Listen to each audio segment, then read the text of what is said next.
कलिकालानले दत्तान् जीवान् स्त्रातुं समुद्यतः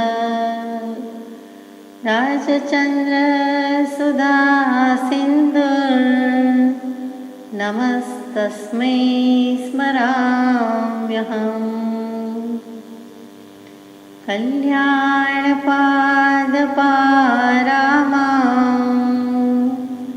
श्रुतगङ्गा हिमाचलम् विश्वाम्भोजरविन्देवं वन्दे श्रीनाथनन्दनम्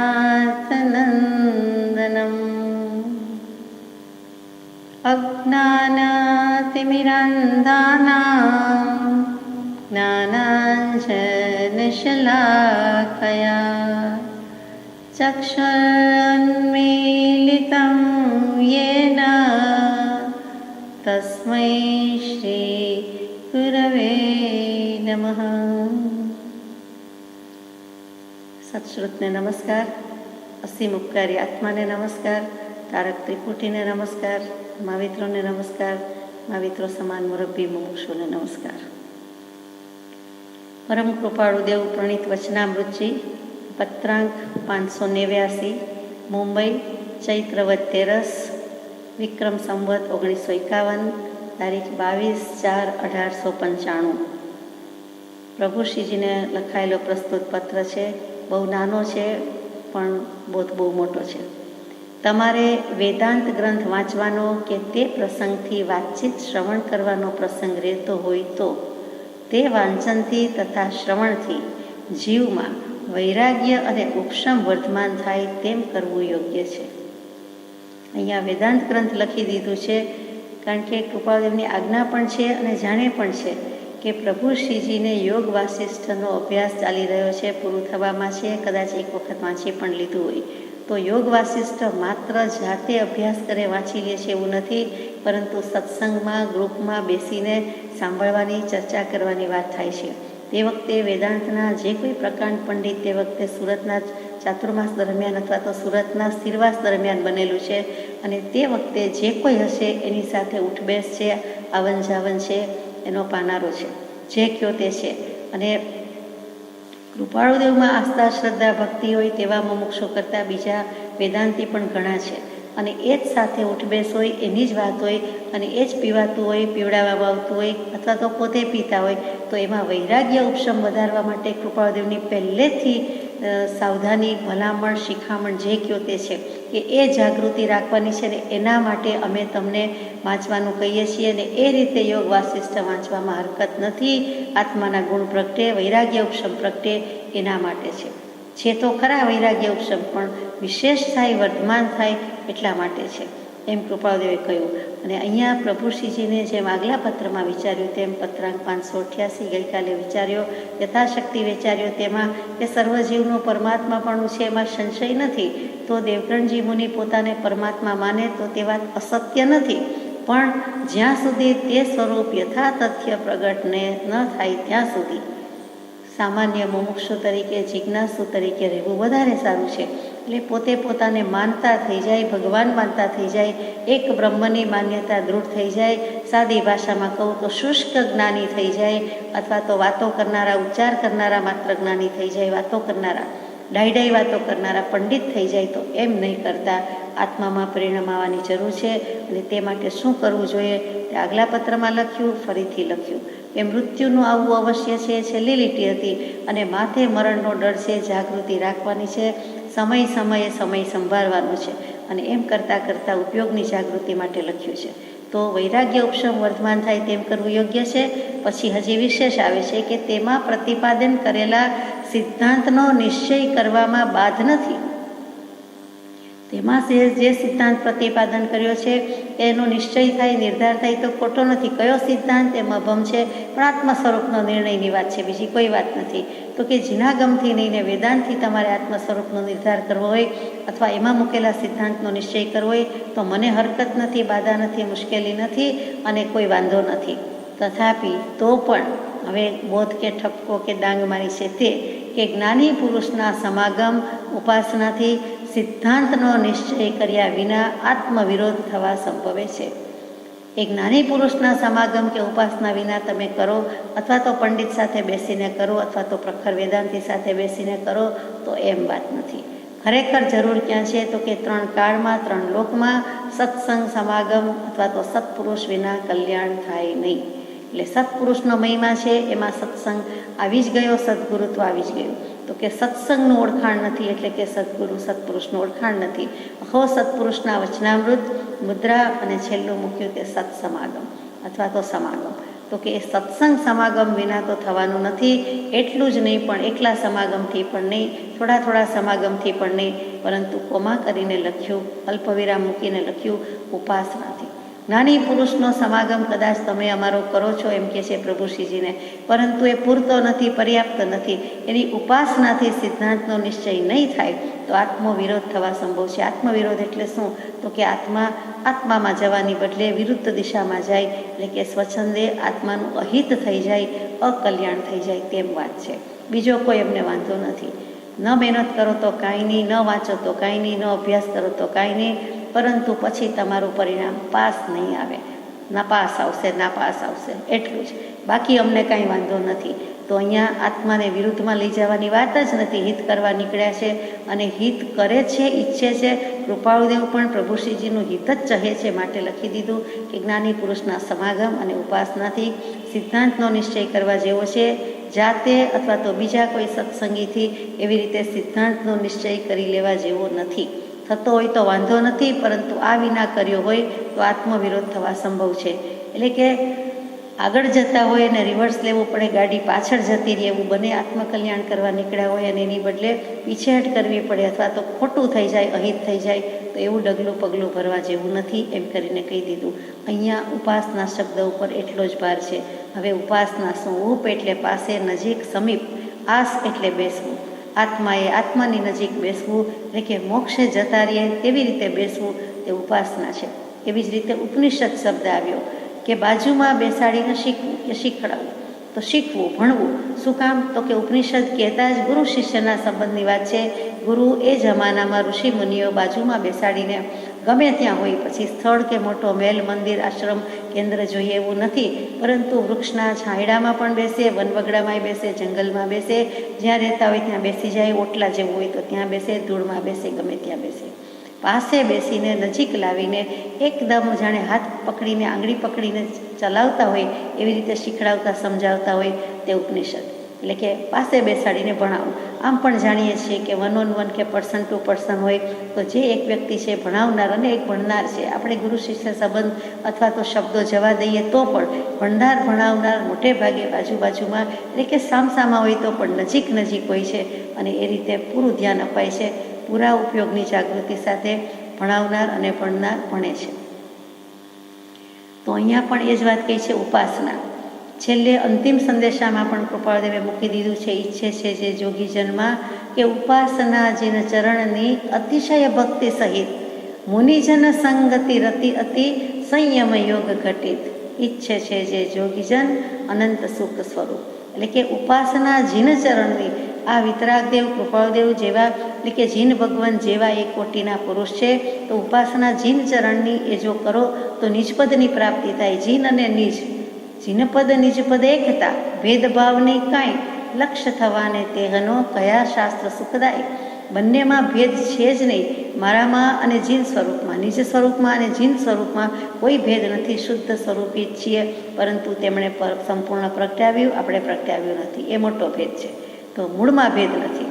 તો ઉપાસના જીનચરણની અતિશય ભક્તિ સહિત, સાધારણ સ્તુતિ ભક્તિ કરીએ તેમ નહીં, અતિશય ભક્તિ, અતિશય કહેતા અત્યંત બળવાન ભક્તિ, અને બીજી બળવંતી ભક્તિ, અને સાથે નિરંતર ભક્તિ. 1 કલાક કરી લઈએ તો પણ પર્યાપ્ત નથી, 23 કલાક કરીએ તો પણ પર્યાપ્ત નથી. એટલે કે હર હંમેશ, રાત દિવસ, સમયે તે ભક્તિ છે. તો એ નિરંતર ભક્તિ સહિત મુનિજન સંગતિ રતિ હતી, જેને આત્મજ્ઞાનની પ્રાપ્તિ થઈ ગઈ છે તેવા મુનિ, ભગવંત વગેરે છે, આત્મજ્ઞાની છે, સદગુરુ છે, સત્પુરુષ છે. રતિ અતિ એ બહુ ગમે છે, એમની સાથે એમનો બોધ, એમની શીખ, એમની સાથે જ રહેવું ગમે છે, એમના સાનિધ્યમાં જ રહેવાનું છે. અને સંયમ યોગ ઘટિત, જેથી કરીને પોતાનેથી જેટલો પાડી શકાય તેટલો સંયમ પાડી શકે. સંયમ યોગ ઘટિત આવો યોગ થાય એટલે પોતાની યોગ્યતા અનુસાર એટલે કે શક્તિ મર્યાદા અનુસાર જેટલું થઈ શકે તેટલો સંયમ પાડે. અને સંયમ કહેતા અહીંયા દીક્ષા સર્વસંગ પરિત્યાગ નથી, સંયમ કહેતા ચારિત્ર, જે પદની વાત પછીના પત્રમાં પણ છે. એટલે એ ચારિત્ર કયું તો કે આચરણ, ચેષ્ટા, ઉપયોગ વગેરે છે. તો એ પોતાનાથી થાય તેટલું કરવાનું છે. સર્વભાવથી વિરામ પામવારૂપ સંયમ, તે સંયમની પ્રાપ્તિ અહીંયા થઈ જાય છે. આ ઉપાસનાનું બળ છે. એટલે કે બાજુમાં હોય કે સામે હોય તો સ્વરૂપ સ્થિતિ પોતાની પ્રગટી જાય. વગર સમજાવીએ પણ પ્રત્યક્ષ યોગે સ્વરૂપ સ્થિતિ થવી સંભવિત છે એમ અત્રે કે અમે માનીએ છીએ. તો ઉપાસના એટલે વૃત્તિ, ભક્તિ, ધ્યાન, આરાધના અને સાથે સાથે ઉત્કૃષ્ટ વસ્તુમાં બુદ્ધિ. તો કે ઉત્કૃષ્ટ વસ્તુ તો એક આત્મા છે અને કેવું જ હોય તો સામે સત્પુરુષ હોય તો તે છે, બીજું કોઈ નથી. તો કે આત્મબુદ્ધિથી કરવાનું છે. ધ્યાન બીજે અને વાંચીએ, સાંભળીએ, બોલીએ કે લખીએ તો કામ ન આવે. ચિંતન મનનરૂપ માનસિક ક્રિયા જે છે તે પણ ઉપાસના છે. એ જ વખતે આપણે પરિણમી જતા હોય, એ જ વખતે વિચારણામાં પડી જાય, એ જ વખતે શાંત થઈ જાય તો તે મોટામાં મોટી ઉપાસના છે, ખરામાં ખરી ઉપાસના છે. માળા હાથમાં હોય અને માળા ગણતા ગણતા શબ્દ મંત્ર ભૂલી જઈએ અને તેમાં એકાકાર થઈ જઈએ, કોઈ બીજા વિકલ્પથી નહીં, બીજા વિચારથી નહીં, બેધ્યાનપણાથી નહીં, બેભાનપણાથી નહીં, પરંતુ સતત ચિંતા હોય અને એના વિચારમાં લક્ષ જતું રહે એમ પણ નહીં, પરંતુ ખરેખર આત્માના વિચારમાં વૃત્તિ રહી જાય અને ત્યાં હાથ અટકી જાય, થંભી જાય, મન પણ થંભી જાય, વિરામ પામી જાય. તો એ તો કરવા જેવું છે. જીવનમાં ક્યારેય ન થયું હોય, અનંતકાળમાં ન થયું હોય એવું આપણે આ ભવે કરવા નીકળ્યા છીએ. તો એ આત્માને આત્મા જ થાય. આત્માની ઈચ્છાને અધીન રહીને જે મનના પ્રવાહનું રૂપ થાય છે તેનું નામ ઉપાસના.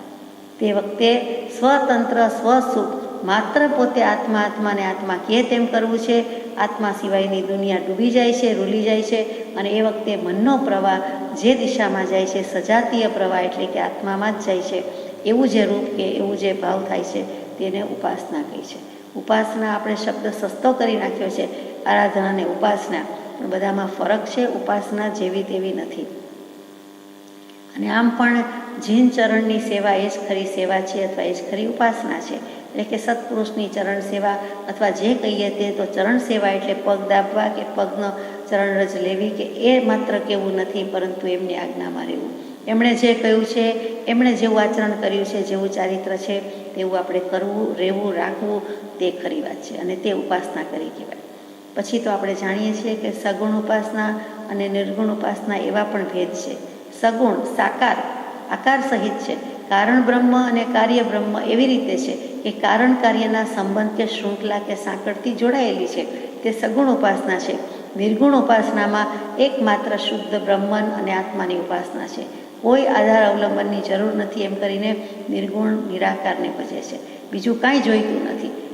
કાંઈ જ અવલંબન ન હોય તો કાંઈક વાંધો નથી. જેમ દરિયો ડુંગર કહેતા તે શબ્દોનો કોન્સેપ્ટ ક્લિયર હોવાથી આપણને યાદ આવી જાય કે દરિયો આવો હોય, નદી આવી હોય, ડુંગર પાળ આવા હોય. એવી રીતે સત્પુરુષ, સદગુરુ, મહાવીર સ્વામી અગર તો જે તે ઈષ્ટદેવ હોય, આરાધ્ય દેવ, તેનું નામ લેતા એ સ્વરૂપ ખડું થઈ જાય છે.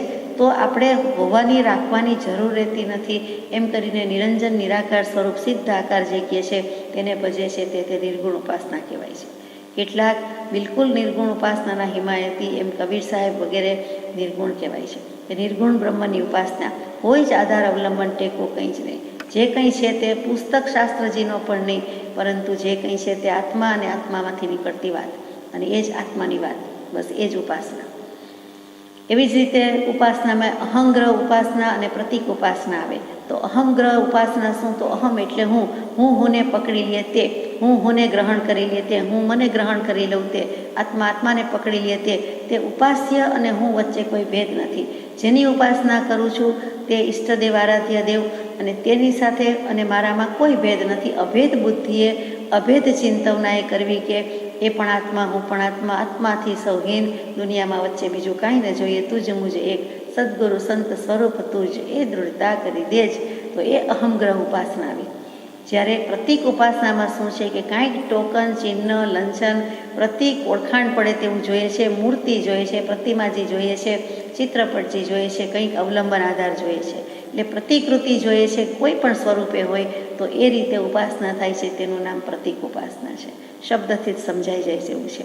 અહીંયા તો એમ કહ્યું કે જ્ઞાની પુરુષનો સમાગમ અને ઉપાસનાથી સિદ્ધાંતનો નિશ્ચય કરજો, એ વિના કરશો તો આત્મહિત નથી.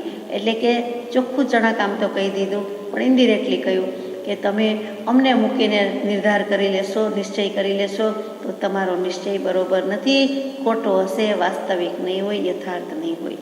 ચોખ્ખું કહી દીધું, એમાં હિત નહીં થાય. અહીંયા 589મો પત્ર પૂરો થાય છે. પ્રભુશ્રીજીને ટૂંકમાં એ માન્યતામાં ન પડી જાય, પ્રખર માન્યતામાં ન આવી જાય, એટલે બેલેન્સ રાખી શકે એટલે બચાવી લીધા છે. બાલ બાલ બચ ગયે પ્રભુશ્રીજી. અહીંયાથી તરત ઊંચક્યા છે, ઉપાડ્યા છે, એટલે સમજાઈ જાય છે આ જ્ઞાની પુરુષ ઉપાડે છે ક્યાંથી, તો કે પડી ન જાય, પાડી દેવા નથી માટે ઉપાડે છે. ઉત્કૃષ્ટપણે ઉપાડે છે. એક પકડ જ જુદી છે. જેમ વાનરનું બચ્ચું ને બિલાડીનું બચ્ચું બંને એને પકડ્યા હોય છે, પણ વાનરીએ પકડ્યું હોય છે કે બચ્ચાએ પકડ્યું હોય છે. અને બિલાડીમાં શું છે? બિલાડીના પક્ષે, માના પક્ષે જવાબદારી વધારે છે, અને તે બચ્ચાને જરાય વાગે નહીં, કરે નહીં, પડી ન જાય એવી રીતે પકડે છે, આપણે જાણીએ છીએ. અને વાનરમાં તો કે એ બચ્ચા ઉપર જવાબદારી છે કે એ બરોબર પકડે છે, એની પકડ મજબૂત જોઈએ. આ બે વિચારવા જેવું છે. પત્રાંક 590 મુંબઈ, ચૈત્રવદ 14, વિક્રમ સંવત 1951, તારીખ 23/4/1895. પ્રસ્તુત પત્ર મોરબીવાસી ફર્સ્ટ ક્લાસ મેજિસ્ટ્રેટ પૂજ્ય શ્રી ધારસીભાઈ કુશળચંદભાઈ સંઘવીને લખાયેલો પત્ર છે. ધારસીભાઈએ કંઈક પ્રશ્ન પૂછ્યો છે, એના અનુસંધાનમાં આ પ્રત્યુત્તર પાઠવ્યું છે કે ચારિત્ર કૌંસમાં શ્રી જીનના અભિપ્રાયમાં શું છે તે વિચારી સમવસ્થાન થવું. કૌંસ પૂરો. દશા સંબંધી અનુપ્રેક્ષા કરવાથી જીવમાં સ્વસ્થતા ઉત્પન્ન થાય છે. તે વિચારે કરી ઉત્પન્ન થયેલી ચારિત્ર પરિણામ સ્વભાવરૂપ સ્વસ્થતા વિના જ્ઞાન અફળ છે એવો જીનનો અભિમત તે અવ્યાબાદ સત્ય છે. મોટો સિદ્ધાંત મૂકી દીધો છે, વારંવાર વિચાર કરવા જેવો છે. ફરીથી ચારિત્ર કહેતા સમ્યક દર્શન, સમ્યક જ્ઞાન, સમ્યક ચારિત્ર એની વાત છે. ચારિત્ર એટલે દીક્ષા, ચારિત્ર એટલે સર્વસંગ પરિત્યાગ, ચારિત્ર એટલે આચરણ. એ જે બધા શબ્દો છે એનો સરવાળો શું છે, મૂળ વાત શું છે? તો કે જેમ સમ્યક દર્શન છે, તેમ સમ્યક જ્ઞાન છે, તેમ સમ્યક ચારિત્ર છે. આ રત્નત્રય કહેવાય છે, અને આ ત્રણેયની એકતા તેને મોક્ષ માર્ગ કહેવાય છે. એટલે કે મોક્ષ થઈ ગયો. સમ્યક દર્શન, જ્ઞાન, ચારિત્રાણી મોક્ષ માર્ગ. એટલે કે આ ત્રણ હોય, ત્રણેય એક સાથે હોય તો એ મોક્ષ કહેવાય, અથવા તો મોક્ષના માર્ગમાં પડી ગયા, તો એ ચારિત્રની વાત થઈ. અહીંયા કૌંસમાં મૂક્યું કે શ્રી જીનના અભિપ્રાયમાં શું છે તે વિચારી સમવસ્થાન થવું. તો જીનનો અભિપ્રાય શું છે એ પણ મૂકી દીધો છે કે વિચારે કરી ઉત્પન્ન થયેલી ચારિત્ર પરિણામ સ્વભાવ સ્વસ્થતા વિના જ્ઞાન અફળ છે. એ જીનનો અભિપ્રાય છે, એટલે કે જીનને અભિમત છે. અભિમત એટલે કે જીન ભગવંતે સ્વીકાર્યું છે, પસંદ કરેલું છે, સંમત કરેલું છે, અને જે કાંઈ કહ્યો તે અભિપ્રાયમાં બધું આવી ગયું. એટલે આ જીનનો અભિપ્રાય છે. તો જીનના અભિપ્રાયથી આપણો અભિપ્રાય જુદો હોઈ શકે જ નહીં. જે કેવલી પ્રરૂપિત તત્વ છે એનો જ આદર કરીએ છીએ આપણે, એની સાથે જ સંમત થવાનો પ્રયત્ન કરીએ છીએ. એટલે પહેલું જ ત્યાં આવી ગયું કે જે ચત્તારે મંગલમ છે, અર્યંતા મંગલમ, સિદ્ધે મંગલમ, સાહુ મંગલમ, અને કેવલી પનત્તો ધમ્મો મંગલમ. કેવલી પ્રરૂપિત તત્વ, સર્વજ્ઞ પ્રણીત તત્વ, અગર ધર્મ, અને તેનો સ્વીકાર, તેની શ્રદ્ધા અહીંયા માગી લીધી છે. કે એણે કહ્યું છે તે સત્ય છે. કૃપાળુદેવે પાછું ફરીથી છાપ મારી કે સાચી વાત છે, તે અવ્યાબાદ સત્ય છે. કયું અવ્યાબાદ સત્ય છે?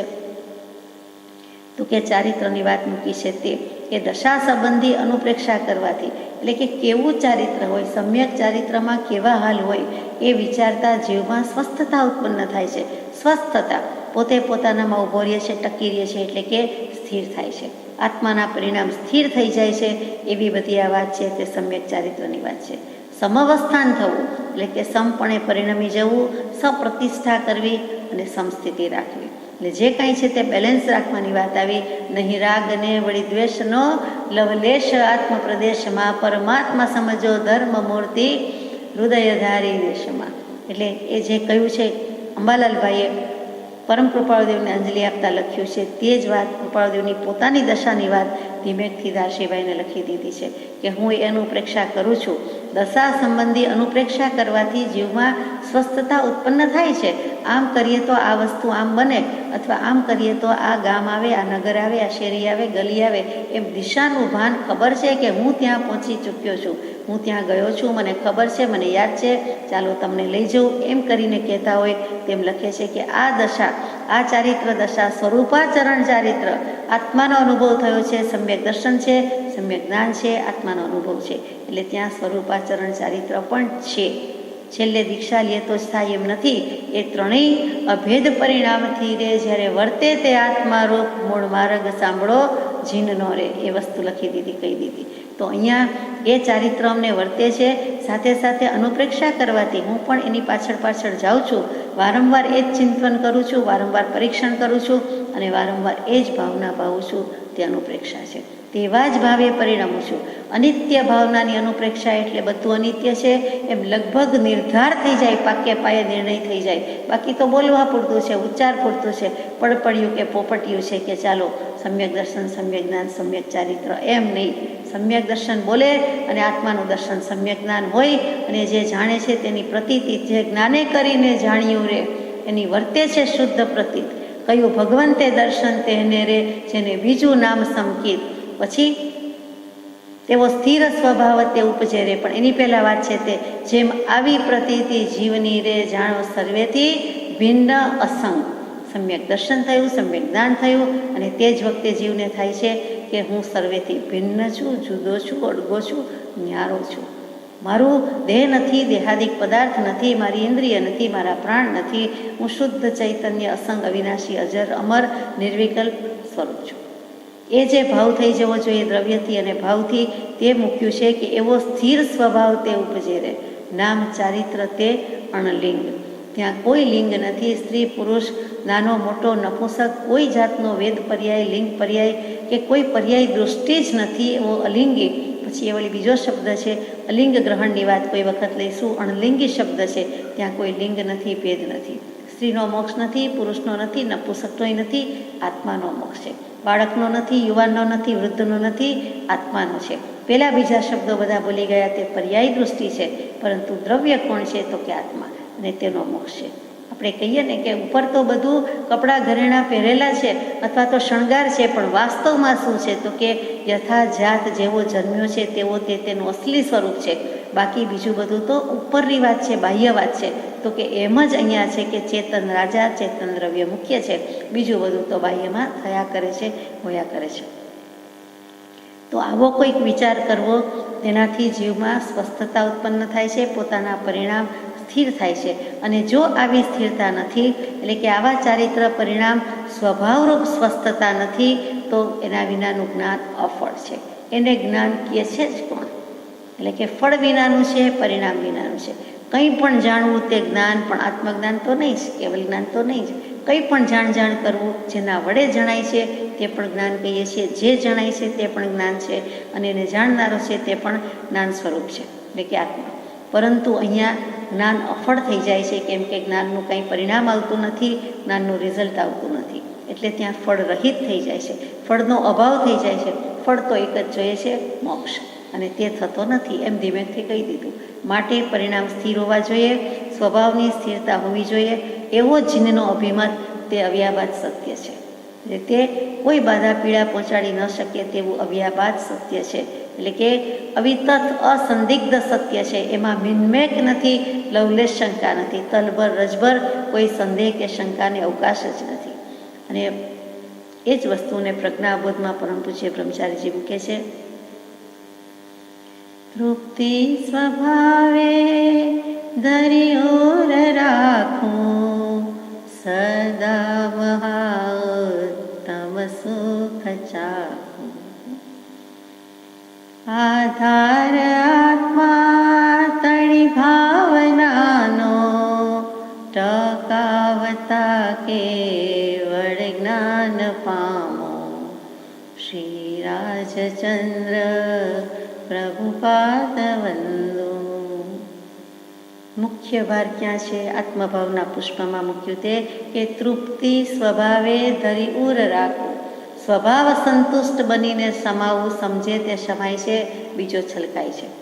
જે સમાઈ શકતો નથી તે છલકાય છે. હું તૃપ્ત થઈ જાઉં, સંતૃપ્ત નથી લખ્યું, તૃપ્તિ લખ્યું છે. સંતોષ રાખું તો કે સ્વભાવમાં સંતોષ એટલે રાગ દ્વેષ રહિત સ્થિતિ, એ તૃપ્તિ સ્વભાવે ધરી ઉર રાખવું. અને સદા ઉત્તમ મહાસુખ ચાકવું. સુખ તો એક આત્મામાં જ છે. મોક્ષની વાત તો પછી છે, ત્યાં જાય છે ત્યારે છે. પ્રથમ તો અહીંયા મોક્ષ સમજાય છે. મોક્ષ થતો નથી, મોક્ષ સમજાય છે તે આ અર્થમાં છે કે આધાર આત્મા તણી ભાવનાનો ટકાવતા કેવળ જ્ઞાન પામો. ત્યાં આત્મભાવનાનું કન્ક્લુઝન આપી દીધું કે આત્મભાવના, કોઈ પણ ભાવના ભાવવામાં આત્મભાવના તો રહેલી જ છે. અને એના આધારે આવો સ્થિર સ્વભાવ જ્યારે ઉપજે છે, એ જ્ઞાનમાં કોઈ અન્ય આલંબન એકતામાં નથી. સમ્યક દર્શન જ્ઞાન ચારિત્રની એકતા છે અને એમાં બીજું કોઈ આલંબન નથી. જ્ઞાનને જ્ઞાનનું જ આલંબન છે, સ્વભાવનું જ અવલંબન છે, બીજું કોઈ નથી. અને તે વખતે એ સ્થિરતા ટકી જતાં કેવલ જ્ઞાનની સ્થિતિ સુધી પહોંચાડી દે છે. એટલે કૃપાળુદેવે ધીમેકથી અહીંયા ઘણું કહી દીધું છે અને પછી ઓછું હોય તેમ 755માં પત્રમાં મૂક્યું છે. તે જ અહીંયા અનુસંધાન જણાય છે. એ ક્રમે કરીને પૂર્ણ સ્થિર સ્વભાવ પ્રગટે છે અને આત્મા નિજ પદમાં લીન થઈ સર્વ કર્મ કલંકથી રહિત થઈ એક શુદ્ધ આત્મ સ્વભાવરૂપ મોક્ષમાં પરમ અવ્યાબાદ સુખના અનુભવ સમુદ્રમાં સ્થિત થાય છે. એટલે ત્યાં પરમ અવ્યાબાદ સુખ કીધું, અનંત અવ્યાબાદ સુખ કહ્યું અને તેના અનુભવ સમુદ્રમાં, અનુભવ સાગરમાં સ્થિત થાય છે. કોણ? આત્મા સ્થિર થાય છે. એટલે કે આત્માના પરિણામ સ્થિર થાય છે. આત્મા તો અત્યારે ગમે ત્યાં સ્થિર થઈ શકે છે. સ્થિરતાથી બેસી જઈએ, પદ્માસન લગાવી દઈએ, હલીએ નહીં, ચલીએ નહીં, કદાચ શ્વાસ પણ રોકતા આવડતો હોય તો રોકી દઈએ, તો એમ વાત નથી. એ દ્રવ્ય પ્રાણાયામની વાત નથી, ભાવ પ્રાણાયામ છે. આત્માની સ્થિરતા, આત્મા પરિણામની સ્થિરતા ભજે છે અને એમ કરતાં કરતાં તો કેવલ જ્ઞાન અને મોક્ષ પણ થઈ જાય છે. પ્રથમ અનુભવ થાય છે, પછી કેવલ જ્ઞાન થાય છે અને પછી મોક્ષ થઈ જાય છે. અનુભવ થોડા સમયનો છે, કેવલ જ્ઞાન હંમેશા પછી ટકે છે અને મોક્ષ તો સદા શાશ્વત કાળ માટે રહેવાનો જ છે. આગળ જઈએ કે તે સંબંધી અનુપ્રેક્ષા ઘણીવાર રહ્યા છતાં ચંચળ પરિણતિનો હેતુ એવો ઉપાધિયોગ તીવ્ર ઉદયરૂપ હોવાથી ચિત્તમાં ઘણું કરી ખેદ જેવું રહે છે.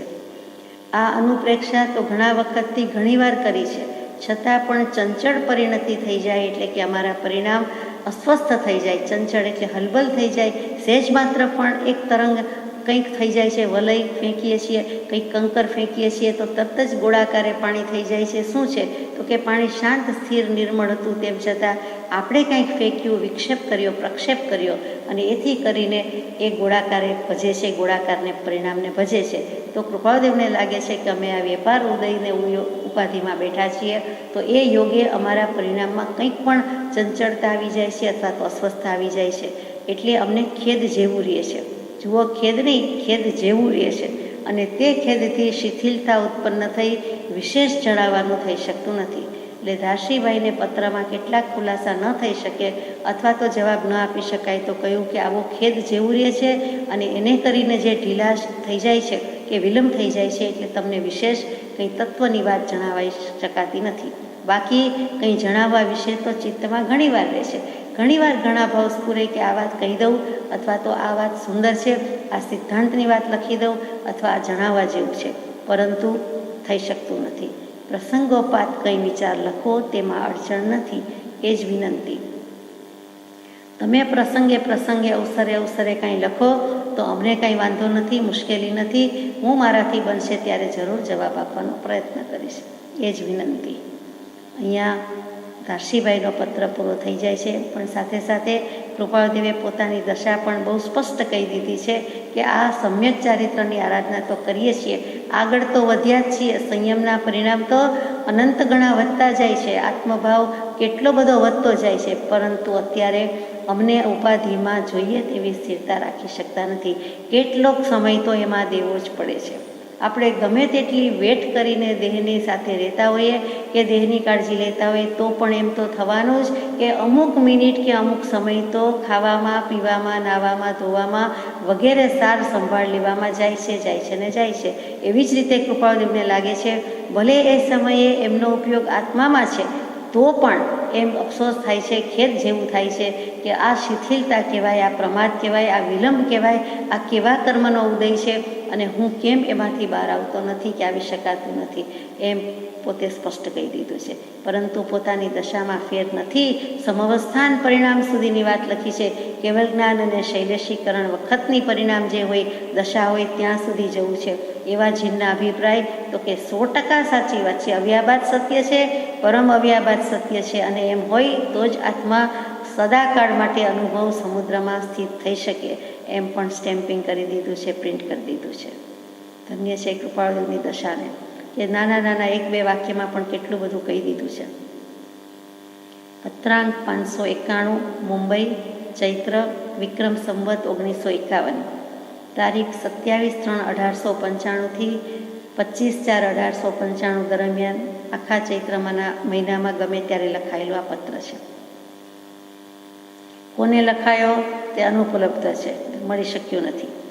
વિષયાદિ ઈચ્છિત પદાર્થ ભોગવી, તેથી નિવૃત્ત થવાની ઈચ્છા રાખવી અને તે ક્રમે પ્રવર્તવાથી આગળ પર તે વિષય મૂર્છા ઉત્પન્ન થવી ન સંભવે એમ થવું કઠણ છે.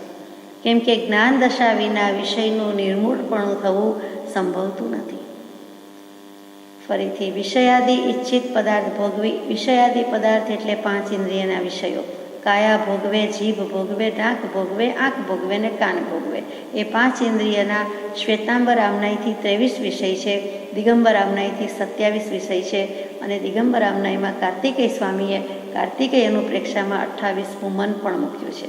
કેમ કે મનનો પર્યાય શબ્દ છે અનિન્દ્રિય, તો એમાં ઇન્દ્રિય શબ્દ તો આવ્યો ને, એમ કરીને મૂક્યું છે કે અનિન્દ્રિય પણ છે. અને 5 ઇન્દ્રિયનો અધિષ્ઠાતા કોણ છે તો કે મન છે, કે જેમાં બધો સમાવેશ પામે છે. એટલે એ અપેક્ષાએ લીધેલું છે. તો આપણે જાણીએ છીએ, એટલે તે વિષયો અને તેના ઉદ્ભવતા વિકારો 240 વિકાર અથવા 252 વિકાર છે. તો એમાં જીવનું પ્રવર્તન સમય હોય જ છે. તો કે વિષયાદિ ઈચ્છિત પદાર્થ ભોગવી, તેથી નિવૃત્ત થવાની ઈચ્છા રાખવી એ કેવું કહેવાય? તો કે પહેલાં ભોગવી લેવા, પછી મૂકી દઈશું, પછી જમ્યા પછી જમવું નહીં, સૂતા પછી સૂવું નહીં, ઊંઘી લીધું પછી હવે ઊંઘવું નથી, જમી લીધું હવે જમવું ક્યાં છે. પરંતુ એમ ભોગવી દેવાનું અને પછી એવી ઈચ્છા રાખવી કે પછી કરવું મટ્યું, એક વાત પૂરી થઈ ગઈ, એક કામ પૂરું થઈ ગયું, તો એવું ચાલે નહીં. તો એમ કરવું અને તે ક્રમે પ્રવર્તવાથી આગળ પર તે વિષય મૂર્છા ઉત્પન્ન ન થાય એ બનવું કઠણ છે. કે એક વખત થઈ ગયું એટલે વૃત્તિનો ક્ષય તો થયો નહીં, ખાલી એને આપણે મને ઈચ્છા કરી અને મને ઈચ્છા કરી એટલે હવે મનની ઈચ્છા પૂરી કરી અને આપણે એ પ્રમાણે જમી લીધું, તો દેહ ટકાવવા જમવું તો પડે, પણ બીજા બધા વિષયની જે કંઈ ક્રિયા છે અથવા તો જમતી વખતની ક્રિયામાં પણ જે રસાસ્વાદ વગેરે હોય, આસક્તિ હોય, જેવી પ્રીતિ અપ્રીતિ, જેવી આસક્તિ અનાસક્તિ, જેવા આપણા તીવ્ર મંદ પરિણામ તે પ્રમાણે કર્મબંધ તો લાગે જ છે. તો એ વિષયથી આપણે હટી ગયા નથી, પરંતુ એમાં વધારો થયો છે. અને તે ક્રમે પ્રવર્ત્યા કરીએ તો આગળ ઉપર પછીથી પ્રગતિ થતી નથી, વિષયની મૂર્છા જતી નથી. એટલે કે વિષય પ્રત્યેની મમતા કે મોહ એ કંઈ ઓછા થતા નથી, એના પ્રત્યેની પ્રીતિ અને આસક્તિ તો યથાવત રહે છે. એટલે એ તો બનવું કઠણ છે, મુશ્કેલ છે. કેમ કે જ્ઞાન દશા વિના વિષયનું નિર્મૂળપણું થવું સંભવતું નથી. જો વિચાર દશા આપણને અત્યારે કહીએ તો જ્ઞાન દશા છે, તો જ્ઞાન દશા નથી, તો આ વિષયની નિવૃત્તિ એટલે કે નિર્મૂળપણું થશે નહીં, મૂળમાંથી જશે નહીં. થોડાક સમય પૂરતો સ્મશાન વૈરાગ્યની જેમ લાગશે કે આમાં કંઈ રસવાદ લેવા જેવું નથી, પાછા જઈશે તે થોડા વખત પછી, થોડી કલાક, થોડા દિવસ પછી પાછું એમ થાય કે આ વિષય તો ભોગવવા જેવા છે, આ તો કરવા જેવું છે, આ તો માણવા જેવું છે, આ તો સ્વાદ લેવા જેવો છે. તો એ જ્ઞાન દશા નથી, માટે એ નિર્મૂળ થતું નથી. માત્ર ઉદય વિષયો ભોગવ્યાથી નાશ થાય, પણ જો જ્ઞાન દશા ન હોય તો ઉત્સુક પરિણામ વિષય આરાધતા ઉત્પન્ન થયા વિના ન રહે. જે જ્ઞાની છે એને જે કાંઈ ઉદય પ્રાપ્ત છે એમાં એ ભોગવે છે છતાં નથી ભોગવતા, ખાય છે છતાં નથી ખાતા, પીવે છે છતાં નથી પીતા, બોલે છે છતાં નથી બોલતા. એ જ્ઞાની પુરુષની જ્ઞાન દશાનું બળ છે. પરંતુ જે વિષયનો ઉદય બધાને છે તેમાં ઉત્સુક પરિણામ થાય, એટલે કે ઉલ્લાસથી ભોગવે, એ ટેસ્ટથી જમે, એ પ્રેમથી જમે, એ નિરાંતથી, આનંદથી અથવા તો દેહાધ્યાસપૂર્વક, અધ્યાસપૂર્વક એટલું જ નહીં પણ ઉત્સાહથી, ઉલ્લાસથી દેહને નવરાવે, કાળજી લે, સંભાળ રાખે. એ દેહની સંભાળમાં એને જેટલો પ્રેમ પ્રીતિ છે એટલો બીજી કોઈ વસ્તુની પ્રીતિ પ્રત્યે નથી, એ કોઈ વસ્તુ પ્રત્યે પ્રીતિ નથી. તો કે ઉલ્લાસ છે એ ખરેખર ઉત્સુકતા છે, અને કોઈ પણ વિષય ભોગવતા કામ વિષય વગેરેમાં પણ એ જ્ઞાન દશા ન હોય ત્યાં સુધી ઉત્સુક ઉલ્લાસ પરિણામ થયા વિના રહે નહીં. માટે એ તલસાટ કે તલસતા પરિણામ કે ઉત્કંઠાવાળા પરિણામ સાથે કરવા જેવું નથી. જ્ઞાની પુરુષને વચ્ચે વજ્રની ભીત છે, દિવાલ છે, એટલે એ કરે છે, ભોગવવું પડે છે, તો પણ એ એમાં લેપાતા નથી, નિર્લેપ રહી શકે છે, અસંગ રહી શકે છે, એમ કૃપાળદેવને કહેવું છે. બાકી બીજા જીવ જો તે પ્રમાણે કરવા જાય તો એ માર્ગ નથી. તેથી વિષય પરાજિત થવાને બદલે વિશેષ વર્ધમાન થાય.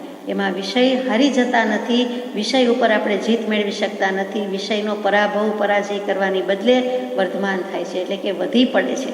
એટલે કે વૃત્તિ જેમ જેમ હોય છે તેમ તેમ ઓલવાઈ જવાની બદલે વિશેષ વર્ધમાન થતી જાય છે.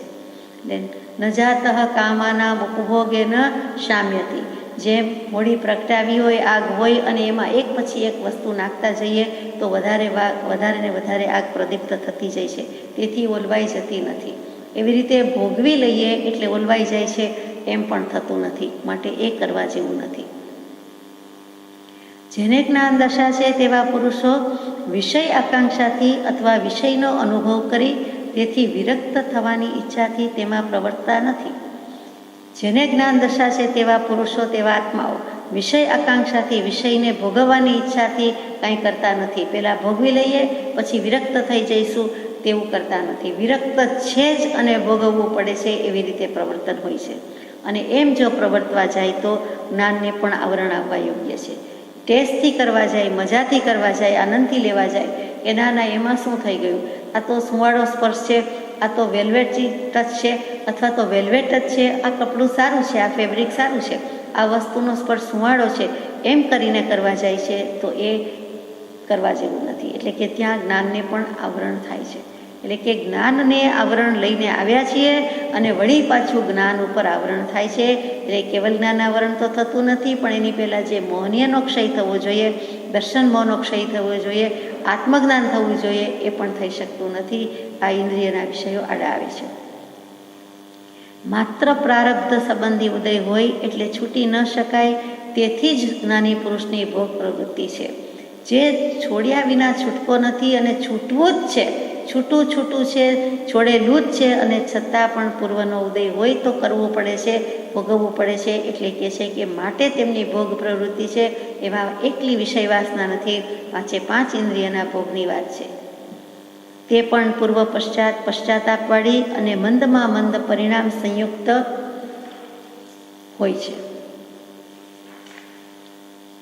પૂર્વ પશ્ચાતાપવાળી, પશ્ચાતાપમાં જ આવી ગયું કે પાછળથી તાપ લાગે, પાછળથી અફસોસ થાય. તે અહીંયા પૂર્વ પશ્ચાત મૂક્યું, 2 વખત મૂક્યું કે આગળ પણ પશ્ચાતાપ થાય છે અને પાછળ પણ પસ્તાવો થાય છે.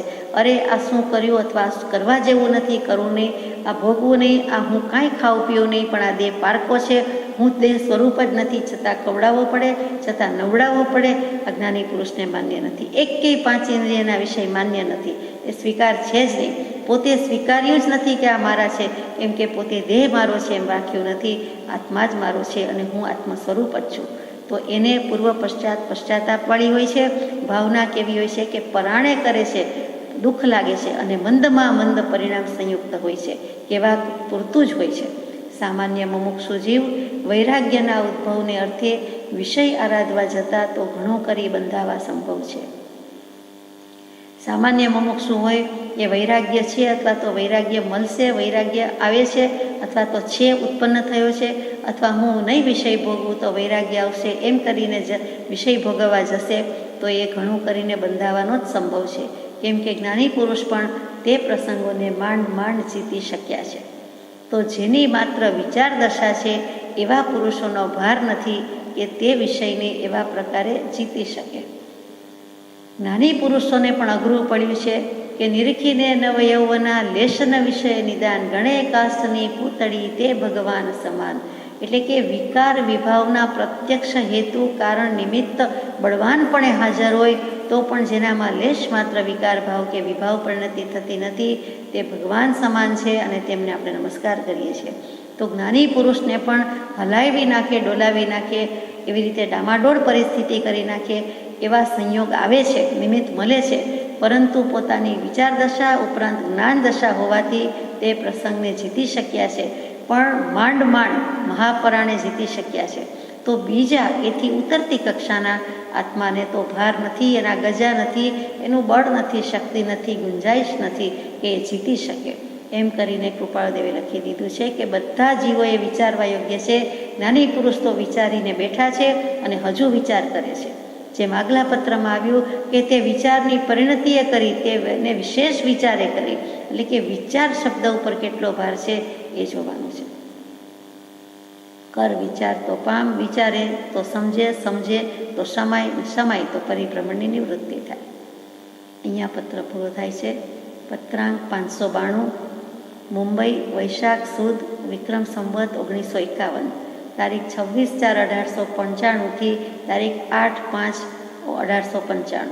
એટલે વૈશાખ સુદ છે, એટલે કે પ્રથમ પખવાડિયામાં 15 દિવસમાં ગમે ત્યારે લખાયેલો પ્રસ્તુત પત્ર પૂજ્ય શ્રી સૌભાગભાઈને લખાયો છે. આર્ય શ્રી સૌભાગ પ્રત્યે સાયલા, વિશેષણ બદલાયું આર્ય. આર્ય એટલે આપણને એમ થાય કે એમાં શું નહીં. આર્ય એટલે ઉત્તમ. ઉત્તમ શ્રી સૌભાગ પ્રત્યે સાયલા, જે કોઈ છે એમાં અત્યારે તમે ઉત્તમ છો એવા ઉત્તમ પુરુષ શ્રી સૌભાગ પ્રત્યે સાયલા. સૌભાગભાઈની એવી દશા થઈ ગઈ છે અને ટૂંક સમયમાં હવે દેહ છૂટવાનો છે, એટલે જે પરમ પુરુષ દશા વર્ણન છે ત્યાં સુધી લઈ જવાના છે અને દશા સૌભાગભાઈ કરી શક્યા છે. તો એમને આર્ય લખ્યું છે. કાગળ મળ્યો છે, પત્રની પહોંચ આપી દીધી. શ્રી અંબાલાલ પ્રત્યે સુધારસ સંબંધી વાતચીત કરવાનો અવસર તમને પ્રાપ્ત થાય તો કરશો. પરમ પૂજ્ય શ્રી અંબાલાલભાઈ અને સૌભાગભાઈ બંને મળેલા છે, એટલે કે બંને એકબીજાને મળેલા છે, દર્શન થયેલા છે, બંને એકબીજાને જાણે છે, દશા પણ વિદિત છે. તો સૌભાગભાઈએ પૂછાવ્યું છે કે અંબાલાલભાઈને સુધારસ કે મુખરસની પ્રાપ્તિ કરાવી હોય તો કેમ?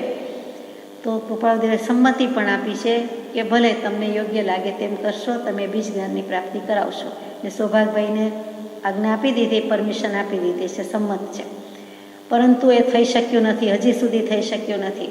પછી સૌભાગભાઈના દેહ ત્યાગ સમયે અંબાલાલભાઈ ખંભાતથી ત્યાં પહોંચી ગયા છે અને હાજર પણ છે.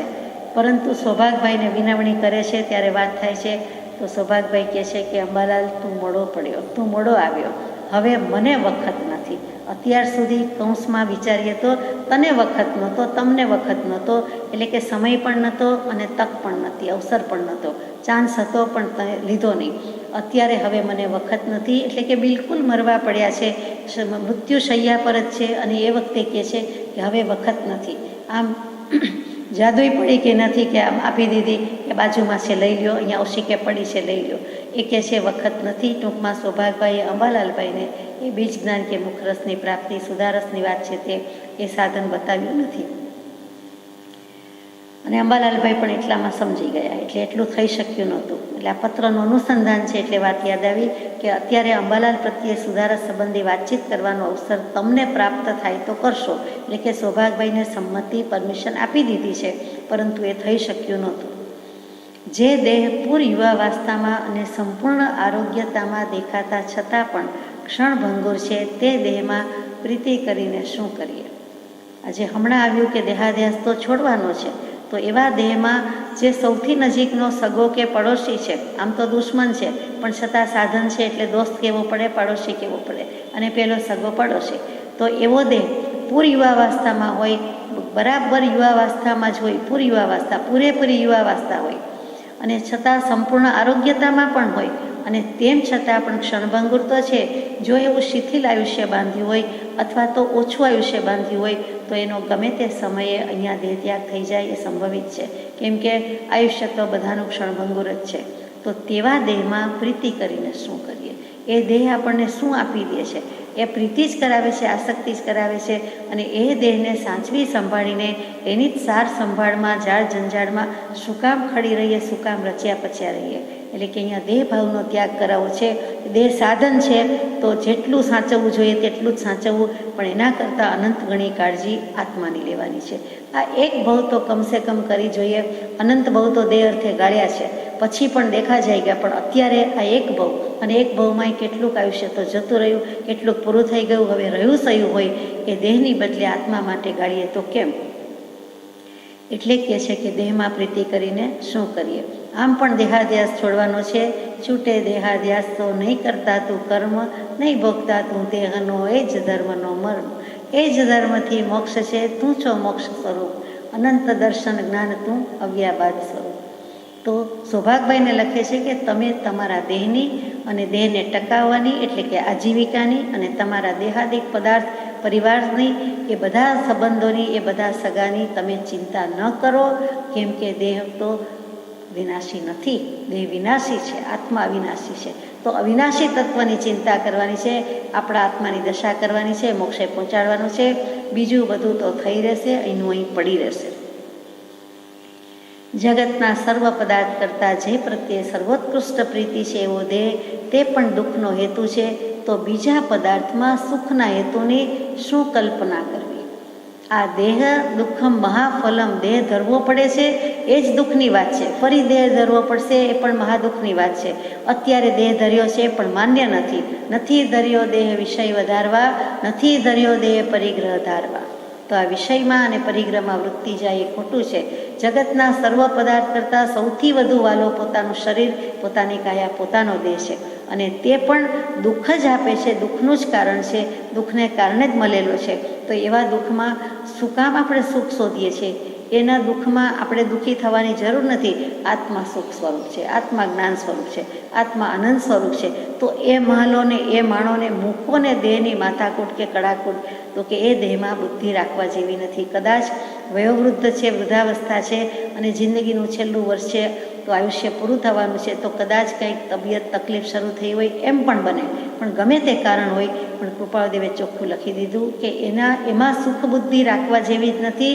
તો પછી દેહમાં રાખવાની નથી, જેની પાસેથી કામ લેવાનું છે એને આપણે સારો રાખવાની વાત નથી. તો પછી બીજા બધા પદાર્થમાં તમે શું કામ સુખ શોધો છો? એમાં નહીં જડમાં જડનાર, આ જડ વસ્તુમાં જડવાનું નથી. તો જે જડેલો છે, કૃપાળુદેવ મળ્યો છે તમને, એને જડી રાખો. તમને તમારો આત્મા એના યોગે જડી જશે, મળી જશે. ખોજ એની રાખો. તમને જડી દીધો છે, જડી ગયો છે, તમને કૃપાળુદેવનું ઓળખાણ થઈ ગયું છે, તો એને મળ્યા પછી એને ફ્રેમમાં ઘડી નાખો, જડતર કરી દો, અથવા હૃદય મંદિરમાં એને જડી દો, અથવા તો તમને જડી ગયો એટલે શોધી લીધો છે, તો જડ અને ચેતનનો વિવેક સંપૂર્ણપણે કરી નાખો. દેહ તે દેહ, આત્મા તે આત્મા. જે પુરુષોએ વસ્ત્ર જેમ શરીરથી જુદું છે એમ આત્માથી શરીર જુદું છે એમ દીઠું છે, તે પુરુષો ધન્ય છે. બોલી ગયા એમ નથી એમ માન્યું છે, અનુભવ્યું છે. પછી લખ્યું કે છે દેહાદિથી ભિન્ન આત્મા રે, ઉપયોગી સદા અવિનાશ. એમ જાણે સદગુરુ ઉપદેશથી રે, કહ્યું જ્ઞાન તેનું નામ ખાસ. મૂળ માર્ગ સાંભળો જીનો રે. દેહ ને આત્મા જુદા છે. નાનું બાળક પણ બોલતા શીખે અને શીખી જાય. એવા સંસ્કાર હોય, એવો ઉછેર હોય તો બોલે. એ બોલવા પૂરતું છે. અહીંયા તો કૃપાળુદેવે અનુભવીને લખ્યું છે. દેહને આત્મા, જળને ચેતનનો વિવેક થઈ ગયો છે. દેહને આત્મા બિલકુલ જુદા છે. અને પછી અનુભવપૂર્વકનું સમ્યક દર્શન, વળી ક્ષાયિક સમ્યક દર્શન, અને પછી લખાયેલું મૂળ માર્ગ નામનું પદ. આત્મસિદ્ધિજીના અવતરણ પહેલાં 15 દિવસે લખાયેલું મૂળ માર્ગની દેશના, એ મૂળ માર્ગ આખો મોક્ષ માર્ગ મૂકી દીધો. આનંદ તીર્થ કહેવાય, કેમ કે આનંદમાં એ પદ રચાયું છે. તે વખતે કૃપાળુદેવની સ્થિતિ પણ આનંદમાં, એ અપેક્ષાએ આપણે કહીએ છીએ. તો શરીર અને દેહ, શરીર અને આત્મા, દેહ અને આત્મા તો જુદા જ છે.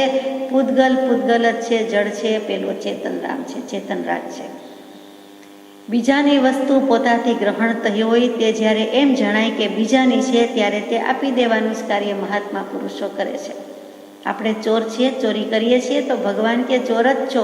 બીજાના સ્વરૂપમાં પરદ્રવ્ય અને પરભાવની વાત ગ્રહણ કરો છો, બીજાની વાત સાંભળો છો, બીજાની વાતમાં રસ લ્યો છો, બીજી વસ્તુ ગ્રહણ કરો છો, બીજું ને બીજું જ કરો છો. આત્મા તો ભૂલી જાઓ છો, આત્મ સ્વરૂપને તો ભૂલી ગયા છે. તો પછી પોતે પોતાને ભૂલી જાય, પોતાની વસ્તુ સંતાડેલી રાખે, છુપી રાખે, બીજાનું લાવે વાપરે, તો ચોર ન કહેવાય તો શું કહેવાય? 3 ભુવન મેં ચોર, આલોચનામાં ગાઈએ છીએ. અપરાધી, હું અપરાધી કેવો છું, કેવો કઠોર છું, તો કે 3 ભુવનનો ચોર. આ 3 લોકમાં હું મોટો ચોર છું. જ્યાં સુધી સ્વરૂપમાં નથી, ત્યાં સુધી ભાનમાં નથી, ત્યાં સુધી ચોરી જ છે. તો બીજાની વસ્તુ પોતાથી ગ્રહણ થઈ હોય. બીજાની વસ્તુ એટલે દેહ. દેહ મારો છે, દેહ આપણો છે. દરેક વ્યક્તિ કહી શકે દેહ મારો નથી, કેમ કે એમ જ છે. એ પૂતગલનો છે, એ પૂતગલ દ્રવ્યનો છે. પૂતગલ જળ છે, એ જળ પરમાણુનો બનેલો અનંતા પરમાણુ પૂતગલનો મળેલો સ્કંદ, દેશ, પ્રદેશ, એ ઢગલો એ દેહ છે. શરીરમાં આત્મા હોય એટલે આપણને એમ લાગતું નથી, મનાતું નથી. બાકી આત્મા આત્મા જ છે અને દેહ દેહ જ છે. દેહ જુદો જ છે. દેહમાં રહેલો આત્મા એ પણ જુદો જ છે, પરંતુ એક જગ્યાએ રહે છે, પણ બંને જુદા જુદા છે તો પણ માની શકતા નથી. વ્યવહારમાં માનીએ છીએ કે એક ઓસરીએ 2 રૂમ પણ બંને જુદા રહે છે, એક રૂમમાં પાર્ટીશન પણ બંને જુદા છે. એમ ખબર પડે છે એક જ આસન પર, એક જ સોફા પર અથવા ગમે ત્યાં બેસાડેલી વ્યક્તિ, એક ભૂમિ ઉપર, એક ધરતી ઉપર બેસેલી વ્યક્તિ, તો વ્યક્તિ તો બધી જુદી જ છે, એ મનાય છે. ગમે તેટલી ખીચોખીચ ગીરદી હોય પણ દરેક ઇન્ડિવિજ્યુઅલ આત્મા જુદો જ, દરેક વસ્તુ જુદી જ. તો આમાં આપણે કેમ વિવેક કરી શકતા નથી? એમ કૃપાળુદેવને લાગે છે કે બીજાની વસ્તુ છે, પોતાથી ગ્રહણ થઈ ગઈ તો પાછી આપવા દેવાની હોય, કે આ તો બીજાનું મારી સાથે આવી ગયું છે. તો એમ જ દેહ જાણે કે વસ્ત્ર લટકાવતા હોય, બદલાવતા હોઈએ, નવા જૂના કરતા હોઈએ, નાઈને પહેરતા હોઈએ, એ રીતે મૂકી દેવાનું છે. નવો ધારણ કરવો પડે છે, પણ શું કામ ધારણ કરવો? એમ આપણને વિચાર કરતા કરી મૂકે છે કે નથી જોઈતો હવે દેહ, તો બીજાનો છે, પૂતગલનો છે, મારો નહીં. હું આત્મદ્રવ્ય, મને પૂતગલ દ્રવ્ય જોઈતું નથી. મારે એની સાથે કાંઈ પ્રયોજન નથી. એ પ્રયોજનભૂત વસ્તુ પણ નથી. પ્રયોજનભૂત, સારભૂત તો એક આત્મા જ છે. તો પૂતગલ ગીતા લખી ચિદાનંદ મહારાજે કે પૂતગલ ખાણી, પૂતગલ પીણી, પૂતગલ હોતી કાયા, સંતો દેખીએ વે પરગટ, પૂતગલ જાત તમાશા. આ બધી પૂતગલની ગીતા લખી, એટલે કે પૂતગલ દ્રવ્ય વિશે લખ્યું, અને પછી કહી દીધું કે અંતે તો બધુંય પૂતગલ છે. એને જોનારો, જાણનારો એકમાત્ર આત્મા છે અને તેને ઓળખવાનો છે. અને ચિદાનંદ મહારાજ એટલે આત્મજ્ઞ પુરુષ હતા. કૃપાળુદેવનો જન્મ અને એને એ વર્ષે કે એ દિવસે કે મહિનામાં કહીએ તો ખોટું નહીં, એમનો દેહ ત્યાગ છે. એટલે કે એ પહેલાંના 9-10 મહિને એમનો દેહ ત્યાગ. ચિદાનંદજી મહારાજના સમાધિ કે દેહ ત્યાગ પછી બરાબર 9.25 મહિને પરમ કૃપાળુદેવનો જન્મ. એટલે કેટલીક વખત કોઈ એવી શંકા લાવે કે ચિદાનંદજી મહારાજનો જીવ છે, પણ આપણે એમાં પડતા નથી. એ આત્મજ્ઞ પુરુષ હતા. કૃપાળુદેવ પણ દશા કરી આત્મજ્ઞ પુરુષ હતા. પરંતુ એટલું બધું બોધમાં સામ્ય છે, કેમ કે પ્રત્યેક જ્ઞાનીનો બોધ તો એક સરખો જ હોવાનો. અનંતા જ્ઞાનીનો એક જ જ્ઞાનમય બોધ હોય અને અજ્ઞાનીના અનંત કોટી અભિપ્રાય હોય, જુદી જુદી વાત લાવે. તો પર છે, પરદ્રવ્ય છે, પરભાવ છે, એ પૂતગલ આપણને કાંઈ કામનું નથી. એ સાધન છે, એની પાસેથી કામ લઈ લેવાનું છે. પૂરણ ગલનનો જેનો સ્વભાવ છે, એ સડન પડન ને વિધ્વંસન છે. દેહનો સ્વભાવ તો જાણીએ છીએ, એ વણસી જાય છે, વીણસી જાય છે, વિનાશ પામી જાય છે. વસ્તુ સડી પડી જાય છે, બગડી જાય છે, તેમજ દેહનું છે. તો એ બીજાની વસ્તુ કહેવાય, મારી નથી. એ પૂતગલ પરમાણુની વસ્તુ છે, એ પૂતગલની બનેલી કાયા છે, મારી નથી. તો તેને તે બીજાની જાણીને આપી દેવાનું જ કાર્ય મહાત્મા પુરુષો કરે છે. એટલે દેહ આપી દેવાનો, સોંપી દેવાનો એટલે કંઈ આપણે આત્મઘાત કરી દેવાનો કે આત્મહત્યા કરવાનો એમ વાત નથી. પરંતુ એ દેહ તો આમ પણ પૃથ્વી માતાને આપણે આપીને જ જવાના છીએ, અહીંયા જ મૂકી દેવાના છીએ, સાથે લઈ જવાના નથી. તો એ હોવા છતાં એને જુદો ભિન્ન માનવાનો, અસંગતા લાવવા માટેનું કૃપાળુદેવનો ખાસ મત છે. દુષ્મ કાળ છે, એમાં સંશય નથી. કાળ દુષ્મ છે, દુઃખે કરીને ધર્મ પ્રાપ્ત થાય, દુઃખે કરીને આવી વાત સાંભળવા, બોલવા મળે, અથવા તો આવી વાત વાંચવા મળે, અથવા તો આવી વાત પ્રમાણે પરિણમવાનું બને, એમ સૌભાગભાઈને લખી દે છે. પરંતુ આશીર્વાદ પણ આપી દીધા જેવો છે કે પોતાની નથી તો આપી જ દેવાની છે ને, એમ કરીને કૃપાળુદેવે કહ્યું હોવાથી સૌભાગભાઈને બોધ લાગી ગયો છે. અને છેલ્લે કહે છે કે દન 8 થયા, દેહ અને આત્મા 2 ફટ જુદા ભાસે છે. હવે અમને દેહ અને આત્મા જુદા લાગે છે, 8 દિવસથી લાગે છે, પરંતુ વિવેક વિનય છોડતા નથી. આપ કયો તો માનો. એટલે કે કૃપાળુદેવ તમે માન્ય કરો તો હું માનું. અનુભવ ભલે મને થયો છે, મને આવો થાય છે, અને અનુભવ પોતાને જ થાય, પરંતુ આપ કહો તો આ વાત સાચી છે અથવા ખોટી છે, મારી ભ્રાંતિ છે, ભ્રમણા છે, તો નીકળી જાય. જ્યારે કૃપાળુદેવ કહે છે કે ના, એમ જ છે. એટલે કે પરમ પુરુષ દશા વર્ણનમાં આવ્યું છે તેમ એમને એ ભાવ થઈ જાય છે, દશા આવી જાય છે, સ્થિતિ થઈ જાય છે. તથારૂપ પરમ જ્ઞાની આપ્ત પુરુષનો પ્રાય વિરહ છે. કૃપાળુદેવ નાના નાના ટચુકડા વાક્યમાં કહે છે કે તથારૂપ તેવા કેવલ જ્ઞાની આપ્ત પુરુષનો, સર્વજ્ઞ પુરુષનો, વિતરાગ પુરુષનો પ્રાય એટલે ઘણું કરીને વિરહ છે. એટલે કે આ કાળ દુષમ હોવાથી અત્યારે તીર્થંકર દેવ તો નથી જ, સર્વજ્ઞ દેવ નથી, પરંતુ સર્વજ્ઞ દેવ જેવા જ સર્વ જાણનારા, કેમ કે આત્મા જાણ્યું છે તો આત્મા જાણતા સર્વ જણાય છે એવા કૃપાળુ દેવ તો પ્રગટ પુરુષ પરમાત્મા પોતે જ છે, પરંતુ આપત પુરુષનો વિરહ છે એમ કહેતા ત્યાં 18 દોષ રહિત છે. સર્વજ્ઞ કે વિતરાગ કહીએ, સંપૂર્ણ વિતરાગ કહીએ, કેવલ જ્ઞાની પુરુષ કહીએ, તેનો અત્યારે વિરહ છે. એટલે કે અત્યારે રાઈટ નાવ આ લખાય છે ત્યારે તમારી પાસે નથી. બિરલા જીવો સમ્યક દૃષ્ટિપણું પામે એવી કાળ સ્થિતિ થઈ ગઈ છે. અત્યારે ગણ્યા ગાંઠિયા વિરલાને જ સમ્યક દર્શન થાય એવો સમય છે. દુષમકાળ છે, વિષમકાળ છે. જ્યાં સહજ સિદ્ધ આત્મચારિત્ર દશા વર્તે છે એવું કેવળ જ્ઞાન પામવું કઠણ છે, એમાં સંશય નથી. જે શરૂઆત પત્રની થઈ તે એ સહજ સિદ્ધ એવું આત્મ સ્વરૂપ અને ચારિત્ર દશા, સમ્યક દર્શન, સમ્યક જ્ઞાન, સમ્યક ચારિત્ર, એ ત્રણેય અભેદ પરિણામથી રે જ્યારે વર્તે તે આત્મારૂપ, એવી આત્મારૂપ થઈને બેસે એવું કેવળ જ્ઞાન, કેવળ નિજ સ્વભાવનું અખંડ વર્તે જ્ઞાન કહીએ કેવળ જ્ઞાન, તે દેહ છતાં નિર્વાણ, એ દશા પામવી કઠણ છે, એમાં સંશય નથી. મુશ્કેલ છે પરંતુ અશક્ય નથી, અલભ્ય નથી. દુર્લભ છે પણ અલભ્ય નથી, એવું નથી. એટલે કે મળી શકે છે, પ્રાપ્ત થઈ શકે છે, પણ દુઃખે કરીને દુર્લભતાથી, એટલે કે એની કિંમત ચૂકવવી પડે છે મહા મુસીબતે, મહાપરાણે. પરંતુ છે તો શું? તો કે સહજ સ્વભાવ, તો કે સહજ સિદ્ધ આત્મચારિત્ર દશા વર્તે છે એવું કેવલ જ્ઞાન પામવું કઠણ છે. પ્રવૃત્તિ વિરામ પામતી નથી, વિરક્તપણું ઘણું વર્તે છે. અમારી પ્રવૃત્તિ, વ્યવસાય ને વ્યવહારની હજુ પૂર્ણ વિરામ પામતી નથી, વિરક્તપણું ઘણું વર્તે છે. વૈરાગ્યમાં કોઈ ફેરફાર નથી. વિરક્ત દશા, વૈરાગ્યથી વિતરાગ દશા સુધી તો પહોંચી ગયા છીએ, એમાં તો સવાલ નથી, ઘણું વર્તે છે. છેલ્લું વાક્ય છે, વનને વિશે અથવા એકાંતને વિશે સહજ સ્વરૂપને અનુભવતો એવો આત્મા નિર્વિષય કેવળ પ્રવર્તે એમ કરવામાં સર્વ ઈચ્છા રોકાણી છે. વનને વિશે રહીએ કે એકાંતને વિશે રહીએ, પણ એમાં રહીને, એટલે કે વનવાસ હોય, સર્વસંગ પરિત્યાગ હોય, દીક્ષા હોય, અગર તો એકાંત જ્યાં સમસ્વભાવીનું મળવું એને જ્ઞાનીઓ એકાંત કહે છે. એટલે સમસ્વભાવી મળે તો વાંધો નથી, સત્સંગી મળે તો વાંધો નથી, પરંતુ વન હોય કે એકાંત હોય એને વિશે આત્મા તો એકલો જ રહે છે, સહજ સ્વરૂપને જ અનુભવી રહ્યો છે એવો અમારો આત્મા, એવો આત્મા નિર્વિષય કેવળ પ્રવર્તે એમ કરવામાં સર્વ ઈચ્છા રોકાણી છે. અત્યારે બધી ઈચ્છા છે એમ નહીં, ઈચ્છા રોકાણી છે. એટલે કે અમારો ભાવ ક્યાં રોકાયો છે? તો કે જ્યાં છે ત્યાં છીએ આત્મામાં.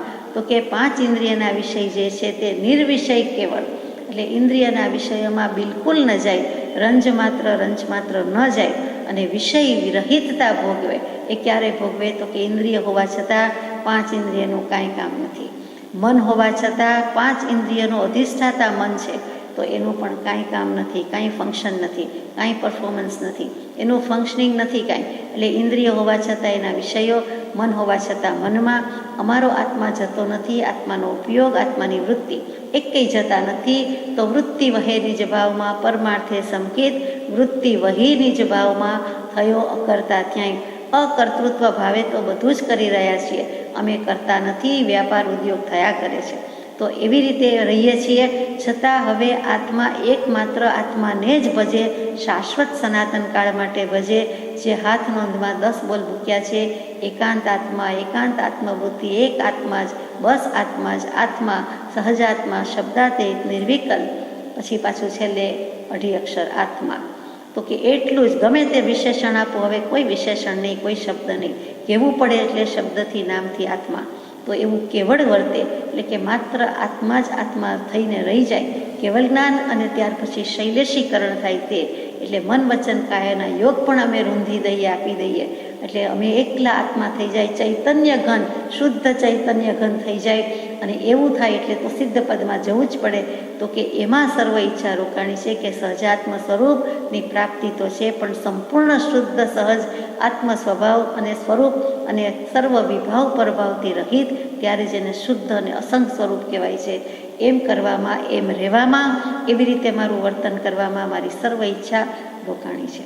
મારે તે જ કરવું છે, બીજું કંઈ કરવું નથી. એટલે કે મારી ઈચ્છા છે એમ નથી, પણ એમાં જ હું રોકાયેલો છું. અત્યારે કહીએ ને કામ કરતા ન હોઈએ પણ આપણે કહીએ છીએ કે બસ આ એક જ કામ છે, હમણાં તો આ પ્રસંગ આવે છે એટલે એમાં જ છે. પ્રસંગની તો થોડીક કલાક હોય કે થોડોક સમય હોય અને બધા વચ્ચે વહેંચાયેલો પ્રસંગ હોય, તેમ છતાં કહીએ કે હમણાં તો મન આમાં જ છે, એટલે કે માઇન્ડ ઓક્યુપાઈડ હોય કે હવે આ એક ફંક્શન પતાવવાનું છે, અથવા તો આ પ્રસંગ આવે છે, અગર તો આ ઉદય છે, અગર તો આ ઉપાધિ છે, અથવા તો હમણાં તો આની જ વાત છે, બીજું કાંઈ મારા મન પર છે નહીં, મન પર કાંઈ આવે એવું છે નહીં, મન પર લાગે ચોટે એવું નથી, મન પર બીજું જ ભૂત સવાર થયેલું છે. તો કે પરનું થયું છે અહીંયા કૃપાળુદેવને સ્વ સ્વ અને સ્વ જ છે, એટલે એક જાણે કે જરાય બીજામાં વૃત્તિ જતી નથી, પ્રવૃત્તિ કરવી ગમતી નથી, પણ કરવાની છે એટલે પૂરી કરે છે. એટલે મંદ પરિણામથી અત્યંત મંદ પરિણામથી આત્માને ભજે છે, એટલે કે પ્રવૃત્તિના ઉદયને મંદ પરિણામથી ભજે છે. આત્માનો અનુભવ, ચૈતન્યનો નિરંતર અવિચ્છિન્ન અનુભવ જેમને પ્રિય છે એવી કેવલ જ્ઞાનની દશા તે કરવી છે, બાકી ક્યાંય રસ નથી, ક્યાંય વૃત્તિ નથી. સજાત્મ સ્વરૂપ પરમ ગુરુ.